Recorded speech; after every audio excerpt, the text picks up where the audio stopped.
बिस्मिल्लाहिर्रहमानिर्रहीम। अस्सलाम वालेकुम। प्रोग्राम हेल्थ टॉक के साथ मैं हूं आपकी मेज़बान कुरतुल बख्श। उम्मीद करती हूं आप सब खुश होंगे, खैरियत से होंगे और अपने घरों में महफूज होंगे। नाज़रीन, हर वीक के साथ हाजिर होते हैं नए टॉपिक को लेकर और उसी टॉपिक को लेकर बात करते हैं और सारी चीज़ों को हाईलाइट करते हैं कि जो मुश्किलात होती हैं, जो मसाइल होती हैं, उनसे कैसे निपटा जाए, उनसे कैसे बाहर निकला जाए। क्योंकि बहुत लोग परेशान होते हैं और जहनी अजियत का शिकार हो रहे होते हैं। घर में बैठ कर उन्हें समझ नहीं आ रहा होता कि किस तरीके से उस तकलीफ का सॉल्यूशन ढूंढा जाए। साथ ही ऐसे मसाइल भी हो सकते हैं जो कि कॉमनली लेना शुरू कर देते हैं लोग और आहिस्ता आहिस्ता वो मसाइल बहुत ज़्यादा बढ़ जाते हैं। ऐसी सूरत हाल को जब हम देखते हैं तो वो आगे जाके हमें बहुत ज़्यादा प्रॉब्लम क्रिएट करना शुरू कर जाती है और साथ ही साथ हमें एक बड़ी बीमारी की तरफ ले जाती है। तो कोशिश ये किया करें कि जो भी बीमारी है उसको शुरू में ही पकड़ लें और शुरू में ही हैंडल कर लें, ताकि आगे जाकर किसी की ज़्यादा तकलीफ का सामना ना करना पड़े या बड़ी बीमारी का सामना ना करना पड़े। तो प्रोग्राम के अंदर जो आज हमारा टॉपिक है वो दांतों के मसाइल के हवाले से हम बात करेंगे। पिछले वीक भी हमने दांतों के मसाइल के ऊपर ही प्रोग्राम किया था और ये कॉमनली इतने ज़्यादा इश्यूज हो गए हैं और इतना कॉमनली बढ़ता जा रहा है ये कि हमने सोचा कि इस बार भी हम इसी चीज़ को हाईलाइट करें और इसी को आगे लेकर चलें, क्योंकि बहुत ही ज़्यादा सेंसिटिव नोयत का टॉपिक हो गया है। क्योंकि इसके अंदर बच्चे हों या बड़े हों, सभी लोग मुतासर होते हुए दिखाई दे रहे हैं। दांतों के मसाइल दिन ब दिन बढ़ते जा रहे हैं, चाहे वो सेंसिटिविटी की बात की जाए, ठंडा गर्म क्यों ना लग रहा हो, दांतों के शेप की बात की जाए, क्लीनिंग की बात की जाए या फिर कीड़ा लगने की बात की जाए या रूट कैनाल का प्रोसेस क्या होता है, ये तमाम चीज़ें बड़ी इंपॉर्टेंट हो चुकी है। तो इसके ऊपर आज हम बात करेंगे। जो प्रोग्राम के अंदर आज मेरे साथ गेस्ट मौजूद हैं वो है डॉक्टर अंबर यूसुफ, डेंटल सर्जन है और ईसा लेबोरेटरी से इनका ताल्लुक है। आपको वेलकम करूंगी प्रोग्राम के अंदर। कैसी हैं आप? अल्हम्दुलिल्लाह, अल्लाह का शुक्र। अच्छा अंबर, सबसे पहला सवाल मेरा यही है कि दांतों के मसाइल होते क्यों हैं? सबसे पहले तो मैं ये कहना चाहूँगी कि अगर इंसान अपने अंदर दो चीज़ें अपना ले, तो ये कि आप अपना ख्याल रखना शुरू कर दें और नबी की सुन्नत। बहैसियत मुसलमान हम ये जानते हैं कि सफाई निस्फ ईमान है। तो हमें अपने जिस्म के साथ साथ अपनी जहनी सफाई, इन सब चीज़ों का ख्याल रखना बहुत ज़रूरी होता है। तो अगर हम दांतों की सफाई पे जोर देते हैं तो आपके दांत बिल्कुल सेहतमंद रहते हैं, मसूड़े सेहतमंद रहते हैं और आप बीमारियों से बच जाते हैं। मेनली लोग ये करते हैं कि खाना वाना खाया मंचिंग करी, इन बिटवीन मील्स के मंचिंग करके और वो खाना वाना छोड़ खा के और वो सो जाते हैं, या फिर वो बैठे हुए मोबाइल, आजकल जो मोबाइल हमारे पास आ गया वो बहुत ज़्यादा खतरनाक गैजेट है इन लोगों के लिए। खासतौर पर टीनेजर जो बच्चे हैं वो फास्ट फूड और ये सब चीज़ें खाते खाते टीवी देख रहे होते हैं, नेटफ्लिक्स देख रहे होते हैं और इस सब चीज़ों में वो दांतों की सेहत को बिल्कुल वो कर देते हैं, निग्लेजेंस कर देते हैं। जब दांतों में उनके खाने की ज़रात रह जाती हैं तो मसूड़ों में सड़ना शुरू हो जाता है और वो सड़ते सड़ते वो आहिस्ता आहिस्ता आहिस्ता एक ऐसा स्टेज आ जाता है जब उनमें से खून आना शुरू हो जाता है, मुंह से बदबू आती है, तकलीफ होती है और बंदा रात भर नहीं सो पाता।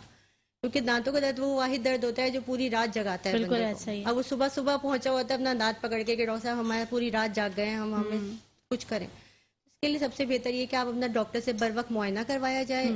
हर हेल्दी बंदे को, चाहे उसको दांतों की बीमारी हो या ना हो, एवरी 6 मंथ पे वो डॉक्टर के पास जाके अपनी एक दफा मुआयना करवा ले। उससे ये होगा कि अगर आपके मुंह में कहीं कोई बीमारी शुरू हुई होगी या कोई दांत में कीड़ा लग रहा होगा या मसूड़े में कोई प्रॉब्लम आ रही होगी तो वहीं कैच हो जाएगी, सही, हाँ पकड़ी जाएगी। जब वो चीज़ पकड़ी जाती है, कोई ट्रीटमेंट क्या चीज़ होती है, एक तो ये कि आपके डॉक्टर की एक्सपर्टीज होती है, दूसरी होती है आपके लैब से उसकी चीज़ों की तशखीस करवा लेना। अब आप डॉक्टर को दिखाएंगे और फिर डॉक्टर आपको लैब की तशखीस करवाएगा तो फिर इंशाल्लाह आपका बीमारी वहीं के वहीं पकड़ी जाएगी, बर वक्त इलाज हो जाएगा तो आप सेहतमंद रहेंगे इंशाल्लाह। बिल्कुल हमने यही बात की कि बर वक्त पकड़ लिया जाए चीज़ों को तो इतना ज़्यादा प्रॉब्लम नहीं होती और इतना ज़्यादा जो है ना आपको प्रोलॉन्ग ट्रीटमेंट नहीं करना पड़ता, वो वहीं पे कंट्रोल हो जाता है और उसके बाद जो है जब वो वहीं कंट्रोल हो जाता है तो उसके बाद आप लोगों के लिए आसानी हो जाती है और आगे बढ़ने के चांसेस नहीं होते तकलीफ के। अच्छा, जैसे कि आपने कहा कि हम लोग अपनी दांतों के सेहत का ख्याल नहीं रखते, अमूमन हमने देखा है कि रूटीन वाइज हम लोग ये कर रहे होते हैं कि नॉर्मली सुबह उठ के ब्रश कर लिया और हमारा पूरा दिन उसी में निकल जाता है कि ब्रश कर लिया, अब दांतों की क्लीनिंग तो हो गई है, अब उसके बाद हम जो मर्जी खाएं, जो मर्जी पिएं, और सारा टाइम हमारा यही चलता है। तो दांतों की जो देखभाल होती है या उसकी सेहत का ख्याल जो रखना होता है वो किस नोयत की सेहत का ख्याल रखना होता है, यानी उसके लिए क्या करना पड़ता है? देखो, यूजली तो दिन में 2 दफा ब्रश करना बहुत जरूरी होता है। उसके बाद फिर आपने जब खाना वाना कुछ भी खाया या आपको देखो खाना कुछ मना नहीं है, आप अल्लाह की हर हलाल चीज जो आपको मैसर है वो आप खाएं, किसी किस्म का कुछ मना नहीं खाने पीने में। हाँ, आप उसके बाद कुल्ली करने की आदत अपना लें। अच्छा, अगर आप खाना खाएंगे उसके बाद आपने फौरन जाके ब्रश जोर जोर से, बाज लोग इतने फ्रीक होते हैं कि वो ना हर थोड़ी देर बाद जाके ब्रश कर रहे होते हैं दांतों, वो अपने ब्रश से ही दांतों को इंजरी कर देते हैं। अच्छा, ज्यादा ब्रशिंग करना भी नुकसानदेह है। जैसे अगर आप समझ लें कि अगर आपने किसी चीज पे कोई आपने एसिड डाला और उसके बाद उसको रगड़ाई कर दी तो क्या होगा कि उसकी एरोजन हो जाएगी, उसकी सारी स्किन ऊपर से हट जाएगी। दांतों के ऊपर अल्लाह ने कवर रखा है, पतला सा 2 mm का होता है इनामल का। तो कोटिंग होती है वो दांत के ऊपर, सेहत उसकी हिफाजत के लिए। अब वो कोटिंग हट जाएगी जब हम बार बार उसको ब्रश करेंगे। शाइनिंग हट ब्रशिंग भी ज्यादा जाएगी। नहीं करनी है, हमने ब्रशिंग 2 टाइम करनी है। इसके अलावा हमने सफाई ये रखनी है, कुल्लियों को अपनी आदत डालनी है कि हर थोड़ी देर बाद हमने खाना खाना है, कुछ करना है, कुल्ली का आदत अपना लें। उससे होगा यानी कि आपका गॉगल कोई कर लेने नहीं होगा। चाहिए। हाँ, ठीक उससे है। आपका कोई इशू नहीं होगा इंशाल्लाह। लेकिन ये गॉगल के अंदर भी लोगों ने अब टाइप्स ढूंढ दिए हैं, यानी डिफरेंट तरह के जो है माउथ वॉशेस आ गए हैं, जिसकी वजह से बहुत वो सारी ब्रांड्स हैं हाँ कंपनी के वो अवेलेबल। आप यूज करना उन्होंने शुरू कर दिया, क्योंकि बाज वक़्त लोग जो है वो स्मोकिंग करते हैं, तो बिल्कुल स्मोकिंग की वजह से भी वो गॉगल करना पसंद करते हैं, माउथ वॉश यूज करना जी, पसंद करते हैं। तो ये माउथ एक्सेसिव वॉश जो यूज भी जो है ना यूज कर गागल्स रहे के, हैं इसका कि ये क्या नुकसान तो नहीं देता? नहीं, एक्सेसिव यूज तो हर चीज का नुकसान देता है। इन चीज़ों का हर चीज़ के ऊपर एक लिखा हुआ है कि ये लिमिट है कि इतना करना, उसके बाद भी अगर आपकी जो अलामात है ख़त्म ना हो तो आप डॉक्टर से रुजू करें। लेकिन लोग क्या करते हैं कि उन्होंने अपनी अलामात अपने तौर पे सॉल्व करने की कोशिश करते हैं, और जब नहीं होती हैं तो फिर वो मेडिकल स्टोर चले जाते हैं, वहाँ से दवाई लेके खाना शुरू कर देते हैं। और बहुत ज़्यादा जो है ना लोगों में खाने वाली दवा वो नीले रंग की छोटी सी गोली है, जो बहुत ज़्यादा कॉमन है। वो लोग ज़्यादातर ये करते हैं, गए मेडिकल स्टोर, नीले रंग की गोली उठाई और खा ली है। अब वो दर्द तो खत्म कर दिया, लेकिन वजह वहीं की वहीं है। अब सही। वजह के लिए तो डॉक्टर के पास आपको जाना पड़ेगा लाजमी, वही देख के बताएगा कि आपके दांतों में मसला क्या अच्छा, ये वाला इशू बड़ा हाईलाइट करेंगे अभी हम, क्योंकि बाज़ वक़्त ऐसा होता है कि जब दर्द उठता है तो वो बहुत ज़्यादा शदीद दर्द होता है दांतों का, और वो इतना ज़्यादा बढ़ चुका होता है कि अगर रात के दौरानिए में भी अगर वो दर्द उठ रहा है तो हमारे पास कोई फर्स्ट एड नहीं होती। तो फर्स्ट एड बेहतर है कि हम यहाँ पर सजेस्ट कर लें कि कोई भी अगर पेशेंट है जिसको दर्द और तकलीफ उठ रही है तो उसको फर्स्ट एड के तौर पर क्या लेना चाहिए, क्योंकि डॉक्टर से कंसल्ट करना तो बहुत इंपॉर्टेंट है और वो करना आपका काम भी है। तो कंसल्टेशन तो एक है ही है, लेकिन साथ फर्स्ट एड क्या लेनी चाहिए वो मैं डॉक्टर अंबर से ज़रूर जानूंगी। एक छोटी सी ब्रेक की तरफ जाऊँगी, ब्रेक से वापस आऊँगी। देखते रहिए हेल्थ टॉक। वेलकम बैक नाज़रीन, हेल्थ टॉक में एक बार फिर खुश आमदीद। नाज़रीन, ब्रेक पर जाने से पहले बात कर रहे थे उन मसाइल के हवाले से जो दांतों के ऊपर जो है वो आ जाते हैं, और दांतों के मसाइल एक ऐसे मसाइल हैं जो कि सॉल्यूशन के साथ ही निकला जा सकता है जिनसे। और अगर हम बात करें, जैसे कि मैंने कहा था कि फ़र्स्ट एड कौन सी लेनी चाहिए, क्योंकि अमूमन हमने देखा कि जब हमें तकलीफ बहुत ज़्यादा हो जाती है तो हम मेडिकल स्टोर पर चले जाते हैं और वहाँ पर जाकर जो है कोई भी मेडिसिन या कोई भी पेन किलर जो है उनसे कहते हैं कि भाई हमें दे दें ताकि हम उसे खा लें और हमें थोड़ा सा रिलीफ महसूस हो सके, लेकिन वो चीज़ें हमें रिएक्शन भी कर जाती हैं। तो एक डॉक्टर ही बेहतरीन तरीके से बता सकता है कि कौन सी फर्स्ट एड हमें जो है वो तकलीफ की हालत में लेनी चाहिए। कंसल्ट की जहाँ तक मैंने बात की तो कंसल्ट तो बिल्कुल कराना चाहिए, और जैसे ही आपका पेन जो है वो थोड़ा सा रिलीफ दे दे उसके बाद आप डॉक्टर के पास जाएँ और वहाँ पर जो है कंसल्ट लाजमी कराए कि आया कि उसके अंदर प्रॉब्लम है क्या। तो डॉक्टर अंबर की ये जो प्रॉब्लम्स होती हैं, जिस तरीके से मैं बात कर रही हूँ कि तकलीफ एकदम से जो उठती है, कुछ भी चीज़ खा ली जाए या कोई भी चीज़ दांत में फंस जाए तो तकलीफ उठ जाती है एकदम से। रात की अगर बहुत देर टाइम हो गया है और एकदम से तकलीफ उठ रही है तो हमें क्या फर्स्ट एड लेनी चाहिए? देखो, फर्स्ट एड तो ये है कि मैं ये रिकमेंड करती हूँ कि किसी भी इंसान को खुद से कोई दवा नहीं खानी चाहिए। सेल्फ मेडिकेशन से ज़्यादा खतरनाक कोई चीज़ है ही नहीं। हमें नहीं पता, मतलब एक आम आदमी को ये नहीं पता होता कि उसके अंदर बीमारी क्या चल रही है और वो दवा कौन सी खा रहा है। बाज़ दफ़ा ऐसा होता है कि कोई भी दवा रिएक्शन करके उसको पता नहीं कहाँ से कहाँ उसकी बीमारी पहुँचा देती है। आपके पास इमरजेंसीज़ मौजूद हैं, अल्हम्दुलिल्लाह 24 घंटे इमरजेंसीज़ खुली हुई होती हैं हॉस्पिटल्स की। आप हॉस्पिटल की इमरजेंसी में जाके आप डॉक्टर से रिकमेंड करवाएं कि उसको क्या दवा उस वक्त खानी चाहिए, उस बंदे को जिसको दांत के दर्द में शदीद वो मुब्तला है।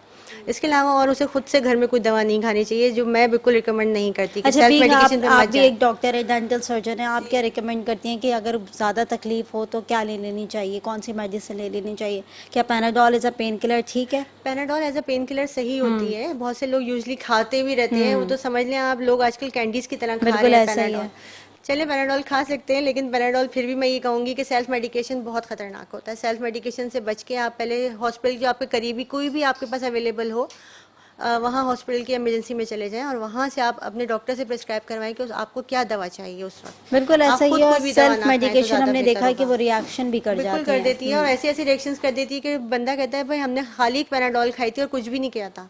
ठीक है, ज़िंदगी मौत अल्लाह ताला के हाथ में, लेकिन आप खुदकुशी करना हराम है, इसीलिए कहा गया है। अब आप ये खुदकुशी कर रहे होते हैं, बाज़ दफ़ा ये होता है कि आपके ब्लड में कुछ ऐसी चीज़ें चल रही होती हैं जो आपको भी अवेयरनेस नहीं होती कि क्या हो गया क्या नहीं हुआ, और आपने वो खा ली पैनाडोल। बाज़ दफ़ा जानलेवा भी साबित होती है, क्योंकि उसमें बहुत सी ऐसी चीज़ें होती हैं जो कहीं भी रिएक्शन कर जाती हैं। बाज़ दफ़ा सीवियर लिवर फंक्शंस ख़राब कर देती है, बहुत बुरे बुरे किडनी पे consequences असरअंदाज हैं। हो जाता है, बहुत सारी बहुत मसाइल जो सब है कुछ वो हो जाता उजागर हो है, जाते तो हैं। इसलिए ठीक है। बचना चाहिए। अच्छा, अगर दांतों पे कीड़ा लग जाए, जैसे कि हमने देखा है कि नॉर्मली बच्चों के अंदर भी ये बहुत सारी चीज़ें जो है पाई जाती हैं। बच्चों में बहुत बच्चों में ज़्यादा तो लगा बहुत है। ही कॉमन नहीं है कि उनके दांतों में कीड़ा लग जाता है, और बड़ों में भी ये पाया जा देखो, रहा है मैंने इसीलिए कि बड़ों के इम्फसाइज जो दांतों किया है में ना जो वो है। सफाई के ऊपर हाँ। किया है कि देखो दांतों की सफाई अगर हम करेंगे ना, देखिए रसूल करीम सल्लल्लाहु अलैहि वसल्लम ने मिसवाक की सफाई पे बहुत ज़्यादा जोर दिया कि भाई आप दिन में, वो अपने पास कोई चीज़ कैरी नहीं करते थे, मिसवाक करते थे, और एवरी टाइम वो वुज़ू करते वक्त मिसवाक किया करते थे।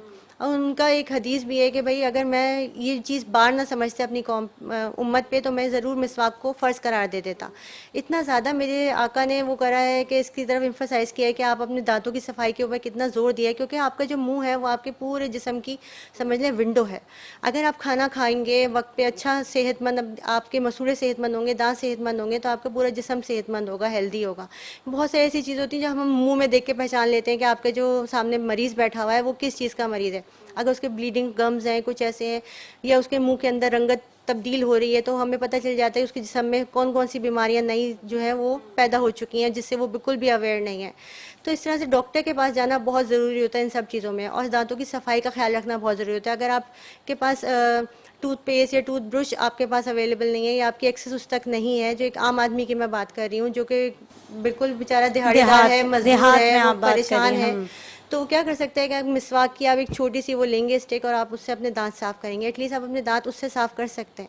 आप उसके दांतों की सफाई का जितना अच्छा ख्याल रखेंगे, इंशाल्लाह आपको बीमारियां भी इतनी दूर रहेंगी फिर उन दांतों की। अच्छा, मेरा क्वेश्चन ये था कि अगर दांतों पे कीड़ा लग जाता है, जैसे बच्चों को भी लग जाता है, तो उनके लिए क्या करना चाहिए, क्या ट्रीटमेंट होती है देखो, उसके बच्चों लिए? में जो फीडर हम दिया जाता, बच्चों को यूजली दिया जाता है, वो फीडर सबसे बड़ी वजह होती है बच्चों के दांतों में कीड़ा लगने की। तो बच्चों को फीडर तो एक तो अवॉइड करें, और अगर बच्चों को रात को फीडर देना ज़रूरी ही है, तो वालिदा का एक काम है कि वो बच्चों के दांतों को अपने हाथ पे एक मलमल की पट्टी लपेटे और उसको गीला करके उसके मुंह में एक दफ़ा फेर दे। उसके ऊपर या तो नमक की एक चुटकी डाल दे या फिर ग्लिसरीन का एक कतरा। उससे ये होगा कि आपने एनवायरनमेंट क्लीन कर देना है उनके मुंह का। जब मुंह का एनवायरनमेंट क्लीन कर देते हैं, जब हम कुछ खाते पीते हैं ना, निशास्ता हमारे मुंह में कार्बोहाइड्रेट्स होते हैं, वो जब ब्रेक डाउन होता है तो वो बनता है एसिड। जो एसिड होता है वहाँ पे खानों के साथ के वो क्या करता है कि जो खाने के ज़रे होते हैं वो दांत के ऊपर बैठ जाते हैं, और जो एसिड है वो उनको इरोड करना शुरू करता है, यानी वहाँ सुराख कर देता है छोटे छोटे, और वहाँ पे खाने के ज़रा जब जमा हो जाते हैं तो आहिस्ता आहिस्ता आहिस्ता एक वक्त ऐसा आता है कि वो एक इतना बड़ा टुकड़ा जो है वो इरोड होके एकदम से वॉश ऑफ हो जाता है।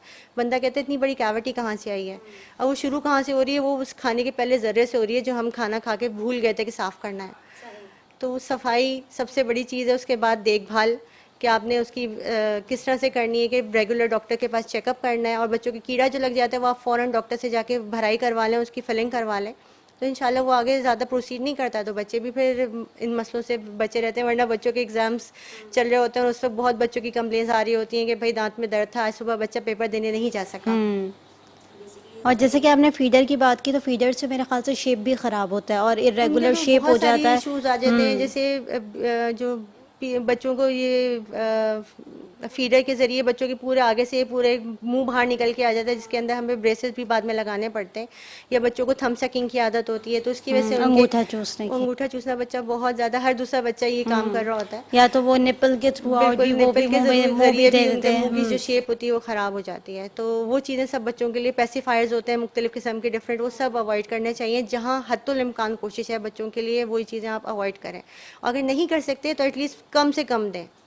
अगर वो हर वक्त बच्चे इसी में लगा रहेगा तो उसके चेहरे का पूरे जो डेवलपमेंट होते होते चेहरा है वो बिल्कुल डिफरेंट हो जाता है बच्चे सही, का। क्योंकि बच्चों और की जो later on अर्ली फिर एज होती है, मैंने सुना है कि उसी में उसका शेप डेवलप होना शुरू हो जाता है, और जब शेप जो है इब्तदाई इम्बैलेंस दो होगा। तीन साल में वो जब इस तरह से बच्चा बिल्कुल अपनी शेप को डायरेक्शन दे देता है ना, तो डायरेक्शन बिल्कुल चेंज हो जाता है। बिल्कुल, जब इम्बैलेंस होगा तो फिर वो दांत भी उसी शेप के आएंगे, और उसी बिल्कुल, वजह और से एक जो बच्चों है। को मना करना चाहिए कि जब जबान दांत निकल रहे होते हैं तब बच्चा जबान फेर रहा होता है, दांत को एक डायरेक्शन दे रहा होता है, उससे भी दांत जो है वो पुश आउट होकर बाहर निकल आते हैं, वो भी इशू होता है। अगर बच्चा आपका बहुत ज़्यादा नहीं कर रहा तो खैर है, कोई बात नहीं, लेकिन अगर बच्चे की आदत ही बन गई है तो हमारे पास हैबिट ब्रेकर्स होते हैं, इसके लिए बाकायदा वो दिए जाते हैं, बच्चों को लगाने के लिए भी दिए जाते हैं। बच्चों को बाज़ाबत थम सकिंग जो जिनकी आदत होती है उनके लिए हैबिट ब्रेकर, एक थम के ऊपर एक छोटा सा कवर बना दिया जाता है। अगर ये सब चीज़ें डॉक्टर्स के पास अवेलेबल हैं, अगर आप लोगों को बच्चों से ये परेशानी है कि वो थम सकिंग करते हैं या वो पेसिफायर बहुत यूज़ कर रहे होते हैं, तो उसके लिए या ज़बान दांतों पे लगा रहे हैं, तो हाइब्रिड ब्रेकर्स आप डॉक्टर से मांग अच्छा, लें। जब बच्चे जो है वो अर्ली एजेस पे होते हैं तब वो उनके दांत निकलना शुरू होते हैं तो उनके दांतों में मसूड़ों में खारिश बहुत ज़्यादा होती है, तो ऐसे में वो कोई भी हार्ड चीज़ होती है वो अपने मुंह में डालने की कोशिश करते हैं ताकि वो जो है ना उनको सुकून मिल सके एक तरीके का। तो इस चीज़ के लिए, इसको कंट्रोल करने के लिए कोई चीज़ें अवेलेबल है या माँ बाप को क्या करना चाहिए घर वो में तो रहकर? वही है, बच्चों के लिए जो पीस टीदर ये सब चीज़ें बाज़ार में अवेलेबल हैं, जो ज़्यादा यूज़ नहीं करनी चाहिए, या कोई खाने का एक टुकड़ा है वो बच्चे को हाथ में दे दें कि वो बच्चा उससे हार्ड सा। मसूड़े को वो करता रहे। सेब है, और या फिर आप ये होता है कि ज़्यादातर छुआरा है, उसके अंदर वो लगा के धागा थ्रेड लगा लगा के। के फिर बच्चे को दे दिया जाता है कि बच्चा उसी को चबाता रहे। उससे होता है मसूड़े ज़रा सा उसके सुकून मिल जाता है, क्योंकि उस वक्त बच्चा कोई भी चीज़ मुंह में डालता है उससे होता है जरासीम मुंह में जाते हैं, और बच्चों को वो पीरियड जो है बिल्कुल वो डायरिया और इन सब चीज़ों में मुब्तला कर देता है। तो माएँ ये कहती हैं कि जी दांत निकल रहे हैं इसलिए डायरिया हो रहा है, ऐसा नहीं होता है, वो बच्चा मुंह में कोई चीज़ डाल रहा होता है इस वजह से डायरिया हो रहा लेकिन होता उस है। वक्त तो दांत निकल रहे होते हैं तो बच्चे के साथ बहुत सारी प्रॉब्लम्स होती हैं, पेट में दर्द होना भी शुरू हो जाता है, इसीलिए मोशंस होता है, लगना भी शुरू इसीलिए हो होता जाता है। है। वो तो थोड़े से साइड इफेक्ट्स होना शुरू हो जाते हैं बच्चे के, हाँ, क्योंकि वो लेकिन अपने उसका आप दांतों से कोई कंसर्न नहीं वो होता। चिड़चिड़ा भी बहुत ज़्यादा होता है और इसके बाद जो है वो अपनी हेल्थ भी जो है वो आहिस्ता आहिस्ता गिरा रहा होता है, क्योंकि ज़ाहिर है चिड़चिड़ा होता है, खा नहीं रहा होता, कुछ उसको अच्छा नहीं लग रहा होता, तो ये तो कॉमन है, ये इस चीज़ नहीं को नहीं, ज़्यादा तो हैवी नहीं चिड़चिड़ा लेना होना और चाहिए। चिड़चिड़ा हाँ। और तो जो दिमागी तौर पे टेंशन में आ जाता है, वो तो 16 इयर्स का बच्चा भी आता है जब उसको अकलदार निकल रही होती है। हम ये है जब बिल्कुल। अकलदार निकलती है तब आपका पूरा जॉ इतना बुरी तरीके से दर्द कर रहा होता है कि वो लोग परेशान होते हैं कि हमारा तो मुंह खुलना, बाज़ लोगों का तो मुंह खुलना बंद हो जाता है। उसमें भी हमें देखना होता है कि आपकी जो दाढ़ है अकल की वो सीधी भी है या उसका पाथवे चेंज हो गया है। अगर उसका अच्छा। पाथवे चेंज है तो निकलने के लिए पूरी जोर लगा रही है, लेकिन वो सीधी नहीं निकलेगी, और उसके बाद वो तकलीफ देती है, बिल्कुल तकलीफ देती है, इसलिए कि वो आगे के दांतों को बाज़ दफ़ा डैमेज कर देती पोजीशन है। नहीं मिल पोजीशन पाती नहीं मिल उसको। रही होती है, उसकी मुख्तलिफ किस्म की इंफेक्शंस होती हैं जो कि वो डिफाइन करी जाती हैं एक्सरे को देख के। उसके अंदर फिर हमारी लैब की बहुत इंपॉर्टेंट होती है कि आपकी जो लैब्स हैं वो आपके पास अच्छी हों, अवेलेबल हों, ISO स्टैंडर्ड के मुताबिक हों, जो आपकी तशखीस सही करके दें, आपके रहनुमाई ऐसी करें कि आप अपनी ट्रीटमेंट अच्छा कर सकें अपने बंदे का। सही। अच्छा, ये जो दूध के दांत होते हैं ये गिरना कब शुरू करते हैं बच्चों के, कौन सी एजेस के अंदर? 6 इयर्स में अप्रॉक्सीमेटली 5.5 और 6 इयर्स में ये स्टार्ट हो जाते हैं, और ये अप टू 12 इयर्स चलते हैं। अच्छा, 12 साल की 12 उम्र साल तक तक गिरते चलते रहते हैं। सही। अच्छा, बड़ों की अगर हम बात करें, अगर उनकी कैविटी आ जाए या दांतों में कीड़ा लग जाए तो फिर एक प्रोसेस होता है जो कि रूट कैनाल की तरफ जाया जाता है, तो वो रूट कैनाल का प्रोसेस कब स्टार्ट किया जाता है? पहले दांत की किस तरह की जो है वो कहते हैं ना कि हालत देखी जाती है, सूरत हाल रूट देखी कनाल जाती के है? लिए हमें एक्सरे करके ही चेक करना पड़ता है कि जो हमारी रूट्स मौजूद हैं वो इस तरह से हैं जो हमें सपोर्ट दे देंगी आगे जाकर। तो हम क्या करते हैं कि उन जड़ों की सफाई करते हैं अंदर से, और उसके बाद उनको प्रॉपर शेप दे के उसकी फिलिंग करते हैं। उसके बाद उसके ऊपर क्राउन चढ़ाते हैं। क्राउन चढ़ाना बहुत ज़रूरी है। बाज़ दफ़ा लोग बिल्कुल रूट कनाल की तरफ नहीं जा रहे होते, तो कहते हैं कि जी कि रूट कनाल जो अगर हमने करवा ली तो फिर हमारा तो दांत बेकार हो गया, अब हमने वो निकलवाना तो ही डेड पड़ा हो है। जाता है। वो कहते हैं हमें निकलवाना पड़ेगा। रूट कनाल करने से आपका दांत आपके ही मुंह में महफूज हो जाता है, एक तरह से मम्मीफाई हो जाता है, समझ लो उसकी मम्मीफिकेशन हो जाती है कि हमने उसके अंदर से सारी चीज़ें निकाल दी जो लाइफ थी। उसके बाद उसके अंदर हमने फिलिंग डाल दी है जो कि एक स्टैंडर्ड फिलिंग होती है। उसके बाद हम उसको बंद करते हैं, तो वो आगे जाके अल्हम्दुलिल्लाह कोई ना दर्द करता है ना तकलीफ करता है, और आपके मुंह में महफूज हो जाता है। और जब तक हड्डी में दांत रहता है तब तक हड्डी भी नहीं घिसती है। वरना ये होता है कि जब लोग दांत अपना निकलवा देते हैं तो हड्डी इतनी तेज़ी से घिसती है कि बाकी सारे दांत जो है वो आगे पीछे हो जाते हैं। अच्छा। क्योंकि समझ लें कि एक मोती की तरह, मोती की जो माला होती है ना वो कैसे होती है, अगर एक भी मोती उसमें से निकाल लें तो सब लड़ी आगे खराब पीछे हो हो जाती जाते हैं, है। लड़ियाँ खराब हो जाती हैं। इसी तरह दांत भी होते हैं। अगर आपके दांत जो है एक लड़ी में नहीं लगे हुए हैं और वो आगे पीछे हो गए या निकल गया है कोई दांत, तो बाकी दांत उसकी जगह को ओवरकम कर लेते हैं, उसको उस डिस्ट्रॉय जगह के करना अंदर शुरू कर देंगे। आ जाते हैं, मुड़ जाते हैं। तो जब वो दांत मुड़ते हैं तो वो अपना बैलेंस खराब करते करते ऊपर वाले दांत भी नीचे आना शुरू हो जाते हैं।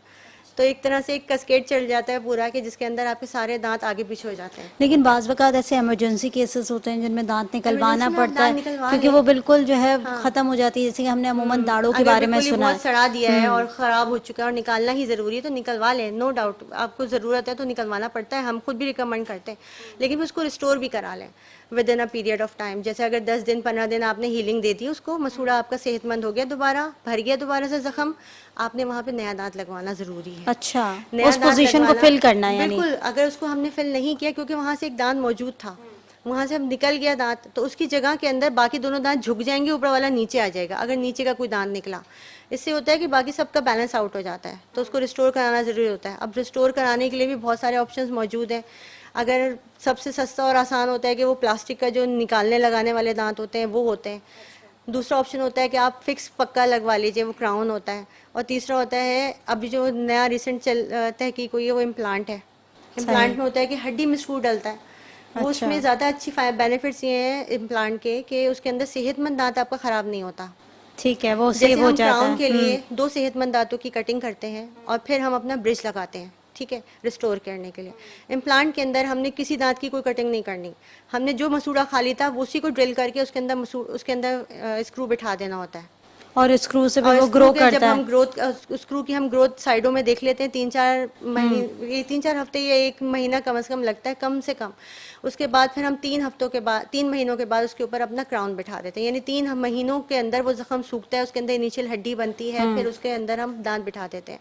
तो होता ये कि आपका जो दांत निकला था उसकी जगह एक दांत लग गया, सही है। वो आपके सेहतमंद दांतों को कोई खराबी नहीं देता। अब फिर ये भी नहीं है कि इम्प्लांट अगर हमने लगा लिया तो वो आखिरी हल है हमारा कि हमने बस अब हम मुंह की तरफ से बिल्कुल फ्री ही हो चुके छोड़ हैं। जाएंगे, हाँ। ऐसा नहीं करना, उसको हम देखना होता है क्योंकि इम्प्लांट भी फेल हो जाते हैं। सही। इम्प्लांट भी फेल होते हैं। यानी बहुत सारी ऐसी डेवलपमेंट्स हैं जो कि आ गई हैं अब डेंटल ट्रीटमेंट के अंदर, जो कि अगर आवाम जो है वो करवाना चाहे तो वो आसानी और इजीली करवा सकती है। क्योंकि पहले हम देखते थे कि रूट कैनाल की तरफ चले गए, दांत निकाल दिया या क्राउन चढ़ा दिया, ये नॉर्मल सी डेवलपमेंट्स थी। लेकिन अब आप जैसे बता रही हैं कि स्क्रू की डेवलपमेंट्स भी हैं और इस तरीके से इम्प्लांट भी हो जाता है और वो ज़्यादा फ़ायदेमंद भी बहुत साबित हो रहा ज़्यादा है और फायदेमंद आगे है। लोग जो है वो इसकी तरफ आ भी रहे हैं। तो ये तो बहुत अच्छी बात है। नाज़रीन, एक छोटी सी ब्रेक लूँगी, ब्रेक से वापस आऊँगी, देखते रहिए हेल्थ टॉक। वेलकम बैक नाज़रीन, प्रोग्राम हेल्थ टॉक में एक बार फिर खुशामदीद। नाज़रीन, ब्रेक पर जाने से पहले हम जिस तरीके से बात कर रहे थे कि टूथ इम्प्लांट भी हो रहा है और जिस तरीके से सारे चीज़ों के हवाले से हमने बात की कि अगर रूट कैनाल कर लिया जाए तो उसके लिए कैपिंग कितनी इंपॉर्टेंट होती है। साथ ही जो गम्स के अंदर से ब्लीडिंग आना आजकल बहुत कॉमन इशू हो गया है, इस हवाले से भी अभी मैं डॉक्टर अंबर से पूछूंगी। डॉक्टर अंबर, ब्लड के जो आ रहा है यानी ये मसूड़ों से खून आ जाना, नॉर्मली ब्रश भी कर रहे हैं तो उसके बाद मसूड़ों से खून आ जाता है और जब वो थ्रो कर रहे होते हैं तो उसमें बाकायदा ब्लड के जो पार्टिकल्स हैं वो दिखाई दे रहे होते हैं, तो ये क्यों होता है? देखो, ब्लीडिंग गम्स की सबसे पहली वजह जो बहुत कॉमन है वो तो प्लाक है। प्लाक वहाँ पे एक्यूमुलेट होता है और स्पंजी हो जाते हैं गम्स और वो ब्लीड कर जाते हैं। दूसरी वजह जो है वो कोई ना कोई बीमारी हो सकती है या फिर प्रेगनेंसी के अंदर हार्मोनल चेंजेस हो सकते हैं। ये सब चीज़ें जो हैं वो काउंट कर रही होती हैं इंसान के मसूड़ों की हेल्थ के ऊपर। तो जो अब ये चीज़ जो है वो एक आम आदमी नहीं जान सकता है, तो उसे डॉक्टर के पास जाके कंसल्टेशन लेनी पड़ेगी और वो आपको बता सकता है डॉक्टर कि भाई आपको सबसे पहले स्केलिंग करवा के ये मसला हल हो जाएगा या फिर आपकी कोई हार्मोनल ख़राबी हो चुकी है जिसम में, या फिर ये कि आपको डायबिटीज़ है। बाज़ दफ़ा ऐसा होता है कि डायबिटीज़ के अंदर जो छोटी छोटी खून की नालियाँ होती हैं वो बहुत ज़्यादा फट रही होती हैं, क्योंकि अनकंट्रोल डायबिटीज़ के अंदर जिस्म के अंदर बेतहाशा समझ लो कि वो एक साइलेंट किलर कहलाती है डायबिटीज़।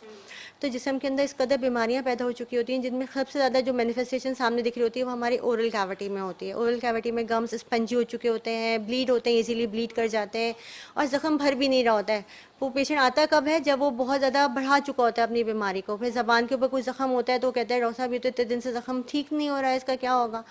तो इस सब के लिए जो है प्रॉपर चेकअप डॉक्टर के पास आके करवाना बहुत ज़रूरी है। खुद से ही आप घर बैठे कोई इलाज नहीं कर सकते। अच्छा, यही आपका पॉइंट मैं रेज़ करूँगी। जैसे कि आपने कहा कि शुगर के जो पेशेंट्स होते हैं वो उनके लिए ज़ख्म जो है वो बड़ी ख़तरनाक चीज़ होती है और अगर ऐसी में कंडीशन में उनके दांतों का कोई मसाइल है या उनके दांतों की कोई प्रॉब्लम है, अगर वो ट्रीटमेंट करवा रहे हैं वहाँ, क्या उन्हें ट्रीटमेंट करानी चाहिए? बिल्कुल, वो हम लोग उनसे पहले पूछते हैं अगर उनकी डायबिटीज़ कंट्रोल में है और उनका शुगर लेवल्स उनके अंदर नॉर्मल है। खाना खाने के बाद अगर 200 के अंदर उनकी शुगर है तो हम उनका काम कर देते हैं बहुत आराम से, क्योंकि वो एक हमारे पास एक ऐसी वो वैल्यूज़ होती हैं जिन पे हम अपना काम करेंगे तो उनके मुंह में ज़ख्म भी भर जाएगा अल्हम्दुलिल्लाह।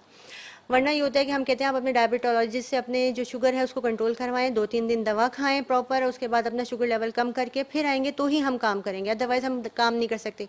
क्योंकि एक शुगर के मरीज़ के अंदर हमने खुद से अगर कोई ज़ख्म कर दिया तो वो तो ऑलरेडी ज़ख्म उसका कंप्रोमाइज और है, माउथ तो का ज़ख्म ज़ख्म तो कैसे भरेगा भरेगा? भी नहीं। भरेगा ही नहीं वो। तो फिर ये तो और है कि हमने जी तकलीफ़ और अपने अंदर और मज़ीद बढ़ा ली। तो इसके लिए बेहतर होगा वो डायबिटीज़ अपनी कंट्रोल करे, उसके बाद फिर तो अपना उनको ट्रीटमेंट रिलीफ देने करवाए। के लिए क्या करते हैं आप लोग? मेडिसिन दे देते हैं फिलहाल, और उसके लिए जो हम थोड़ी बहुत लोकली एंटीबायोटिक्स? जो चीज़ लगा सकते हैं वो लोकली कोई चीज़ लगाने के लिए दे देते हैं, ये करते हैं। क्योंकि जिस तरीके की ट्रीटमेंट होती है दांतों की उसमें आप देख रहे हैं कि बहुत स्क्रूज शदीद भी दर्द डलते हैं बनवाता और है, जिस हाँ। तरीके से आप इंजेक्शंस भी लगते हैं और ये तमाम चीज़ें बड़ी जो है ना ख़तरनाक इसके हो लिए सबसे सकती अच्छी हैं चीज़ शुगर होती है, पेशेंट हाँ, के लिए। इमरजेंसी ट्रीटमेंट कर देते हैं हम। इमरजेंसी ट्रीटमेंट में होता है कि हम चेम्बर ओपन कर देते हैं, तो वहाँ पे जो एक कंप्रेसिव कैविटी बनी हुई होती है जो बहुत शदीद बोन में दर्द कर रही होती है, वो रिलीज़ हो जाता है। जब वो अंदर से गंदगी निकलना, ड्रेन आउट होना शुरू हो जाता है तो उसका रिलीफ हो जाता है। फिर हम उसको बाय द टाइम कहते हैं कि अब आप ऐसा करें कि अपनी मेडिसिन खा कर आएँ, फिर हम दांत निकाल डालेंगे अगर दांत बहुत सड़ा हुआ हो रहा होता है। अदरवाइज तो हम रूट कनाल करके उस दांत को फिर रिस्टोर कर चलिए, देते ये हैं। तो आपने बता दिया कि डायबिटीज़ वाले पेशेंट के साथ होता है कि उनकी जो है वो मुंह से गम से ब्लीडिंग आना बहुत कॉमन ज़्यादा हो होती जाता है, है, लेकिन बदबू ये आना। नॉर्मल मैं बच्चों के अंदर भी देख रही हूँ कि ये इशू क्रिएट हो रहा है उनके साथ ही, और ये अर्ली एजेस के जो बच्चे हैं उनके अंदर भी ये इशू पाया जा रहा है। तो क्या सेंसिटिविटी इंपॉर्टेंट है, क्या उसकी वजह से ये हो रहा है, नहीं, या बच्चों के फिर गम्स जो है वो खाने वीक पीने हो का रहे जो हैं? अंदाज है ना बच्चों को डिफरेंट हो गया है। वो बच्चे जो है वो इतना सोफिस्टिकेटेड खाना खा रहा होता है कि उसके जो मसूड़े हैं उन सब के अंदर बस वो एक फिल्म सी बन जाती है उस खाने की रेसिड्यूज की। ये नहीं होता कि वो चीज़ वहाँ से रब ऑफ भी हो जाए। जैसे पहले लोग जो ना वो रॉ मटेरियल ज़्यादा खाया करते थे, जैसे अगर सब्जी है या कुछ ऐसा है, सलाद है, बहुत ज़्यादा इंटेक अच्छा होता था, या एप्पल भी है तो वो चबा ताज़ी के खा ग़िज़ा। रहे होते थे, ताज़ी ग़िज़ा खाते थे। ये गन्ना वो चूस के खा रहे होते, इस तरह से खा रहे होते थे। आजकल के बच्चे वो स्मूदी बना ली, मिल्क शेक बना लिया, ये सब चीज़ें इस्तेमाल कर रहे होते हैं। तो उसमें क्या होता है कि आपके दांतों को एक्सरसाइज तो हो नहीं रही है, उसके अंदर उसके ऊपर एक फिल्म जमती जा रही है, ऊपर से सोने पे सुहागा उन्होंने सफाई भी नहीं करी दांतों की, तो वहाँ पे वो चीज़ रेजिड्यूज जब रह जाते हैं तो कैविटी क्रिएट कर देते हैं, और कैविटी जो है वो लीड करती है उनके दांत दर्द और शदीद तकलीफ में।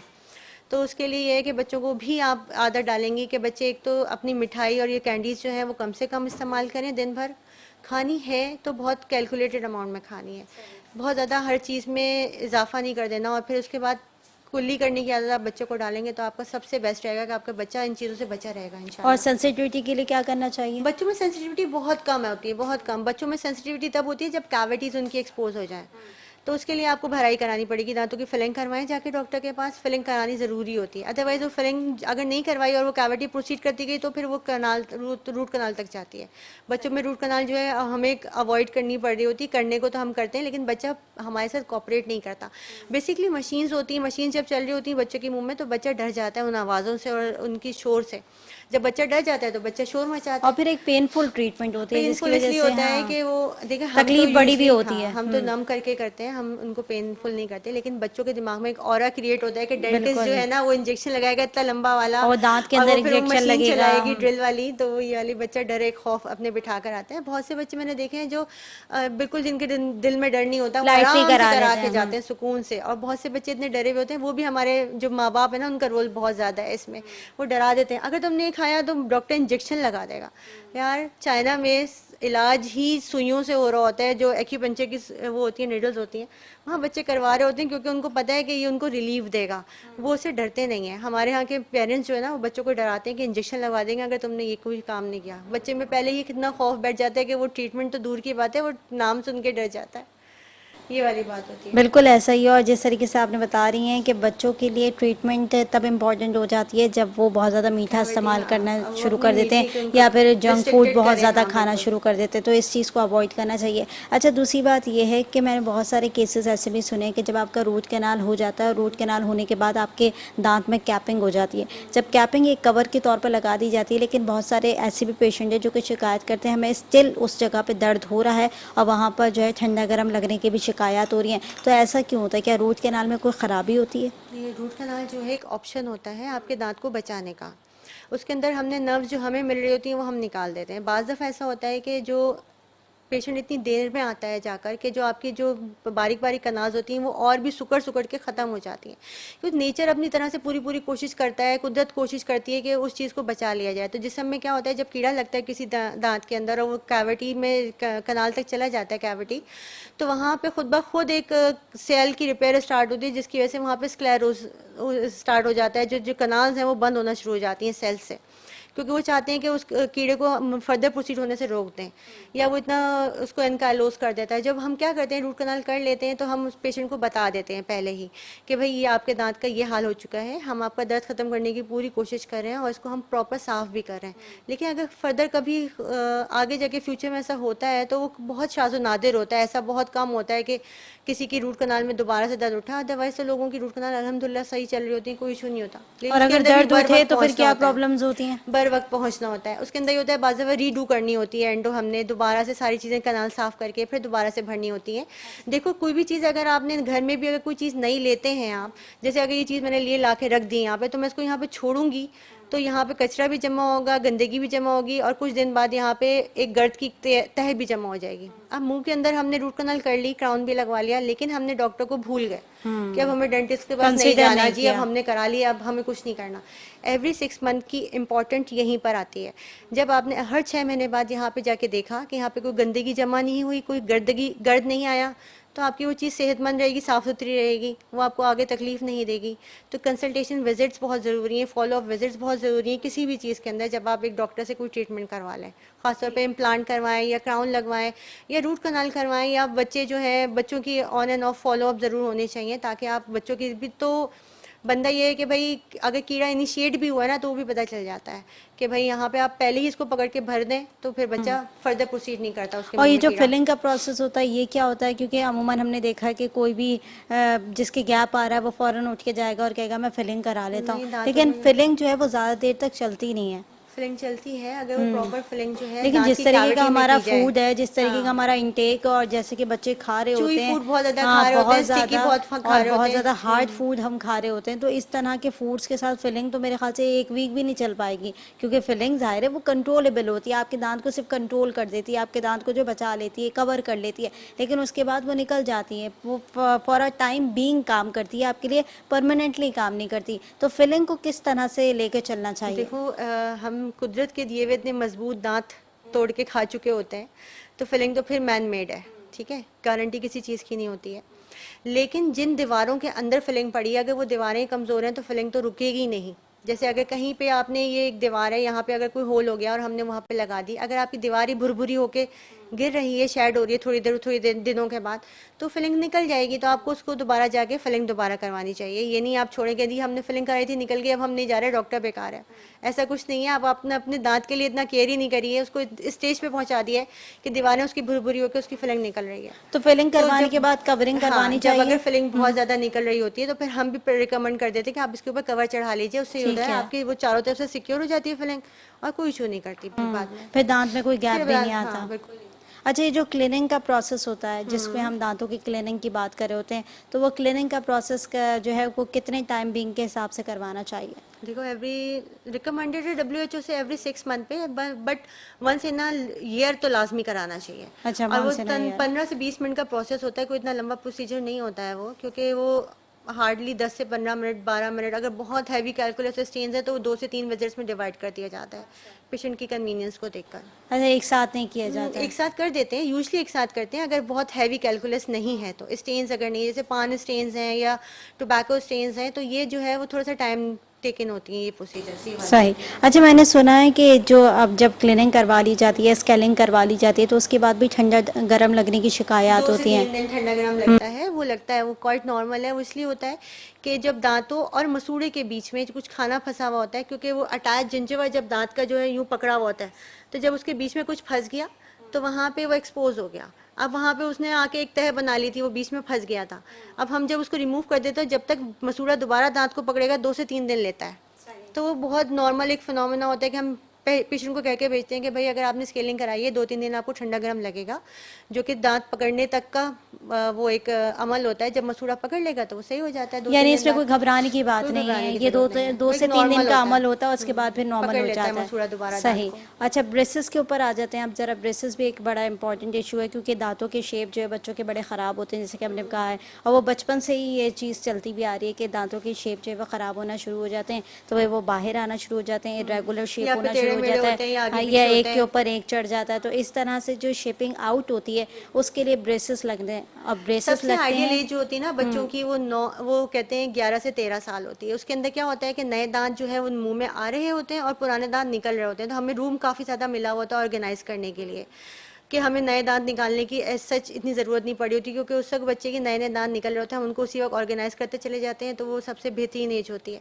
लेकिन खैर है, अगर नहीं करवा सके उस एज में और बड़ी उम्र में करवाना चाह रहे हैं तो बड़ी उम्र में भी हो जाता है। फिर उसके लिए बाज़ दफ़ा हमें नीड अकॉर्डिंग टू पेशेंट जो होते हैं नीड होती है कि हमें बाज़ दफ़ा दांत निकालने पड़ते हैं।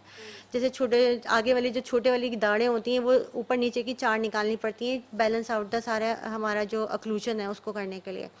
इसके अलावा अभी आजकल एक नई टेक्निक आ गई है अलाइनर्स की, वो बहुत ज़्यादा पॉपुलर होती जा रही है। यंगस्टर्स जो होती हैं, जो प्लास्टिक की इनविजिलाइंस होते हैं या अलाइनर्स होते हैं, वो भी यही होता है, वो भी 2 साल का ही अमल लेता है पूरा इस दांतों को ठीक करने के लिए, शेप और ये हमारे ब्रेसेस भी यही चीज़ लेते हैं, क्योंकि हम हड्डी में जब किसी चीज़ की समझ लो कि मूवमेंट करा रहे हैं तो हमें नई पोजीशन के लिए हड्डी को वहाँ पे बनना ज़रूरी है। वो 1 साल का अरसा दरकार होता है जिसम में हड्डी का नया बनने के लिए। तो इसलिए हमें जब हमारा पूरा ट्रीटमेंट हो जाता है तो हम पेशेंट को कहते हैं कम से कम 1 साल रिटेनर ज़रूर पहने। लोग क्या करते हैं यूजली कि भाई शादी होने वाली है 2-3 साल बाद लड़की की, क्या करते हैं कि ट्रीटमेंट कराई उन्होंने, उसके बाद कहते हैं छोड़ो अब रिटेनर कौन पहने, दांत दोबारा वैसे के वैसे खुल के अपनी जगह पे चले जाते हैं।